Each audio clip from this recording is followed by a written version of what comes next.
আমার মনে হয় কি ঝাড়গ্রামের মানুষ রায় দিয়ে দিয়েছে কি 4 জুন কি রায় হতে চলেছে। এবার ঝাড়গ্রামের সিটটা তৃণমূল কংগ্রেস জিততে চলেছে এবং তাতে ডেফিনেটলি তৃণমূল কংগ্রেসের একজন সৈনিক হিসেবে একজন কর্মী হিসেবে ডেফিনেটলি ভীষণ ভালো লাগছে। ঘাটালে বারবার দেখছি আপনার প্রতিদ্বন্দ্বী তার থেকে আপনার অনেক কটু কথা বেরোচ্ছে, কিন্তু আপনি কি বলবেন? বলো তো, আমার কিছু বলার আছে? আমার মনে হয় কি ওভাবে আসলে ওরও কোনো দোষ নেই, কারণ ওভাবে এইভাবে জেতা যায়, কিন্তু আমার মনে হয় না একটা কথা বলে জেতা যায়। অন্তত ঘাটাল শহরে সেটাও হয়তো 4 জুন যখন রেজাল্টটা বেরোবে ও বুঝতে পারবে। এখনও বুঝতে পারছে না, কারণ ভাবে যত বেশি অ্যাটাক তত বেশি ভোট পাবে। আমার মনে হয় যত বেশি অ্যাটাক করবে তত ভোটে আমি জিতবো বা ও অত ভোটে হারবে, এটা কোথাও যেন আপনার বিরুদ্ধে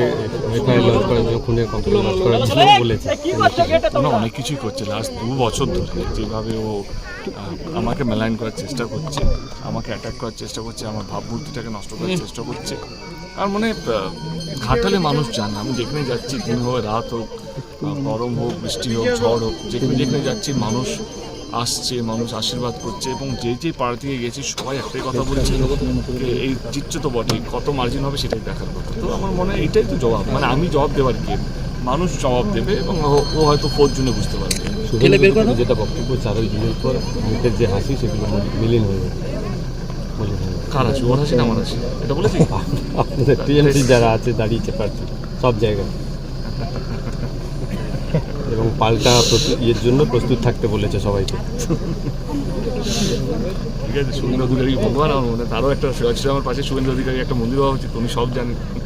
দেশে কয়েকদিন বাদে মিঠুন চক্রবর্তী আসছেন ঝাড়গ্রামে প্রচার করতে, কি বলবেন মিঠুনদাকে নিয়ে? তোমরা একটু জল নিয়ে রেডি রাখো, আমার খুব সজ্জন মানুষ, আমার খুব কাছের মানুষ, রোদ পড়েছে, একটু ডাবের জল দিয়ে আমার হয়ে একটু দিয়ে।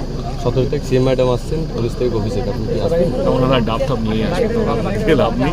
তো কি বলে তুমি? 17 তারিখ সিএম ম্যাডাম আর 19 তারিখ অভিষেক আসছে এখানে ঝাড়গ্রাম।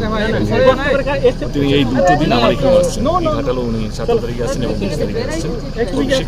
তো আমাকে সেদিন ওইখানে থাকতে হবে এবং আমার মনে হয় কি এবারে কাউকে শোনানোর জন্য নয়, আমার মনে হয় এবারে যা রায় হবে বাংলায় সেটা আমাদের 2019-এ যে রায়টা হবে তার থেকে অনেক বেশি গুণ ভালো হবে এবং অনেক বেশি সিট আমরা এবারে জিততে চলেছি। এবারে মোদী বা অমিত শাহ পশ্চিমবাংলার প্রায় সমস্ত সিটে প্রচার করছে, ঝাড়গ্রামে 20 তারিখ আসার কথা, কি বলবেন?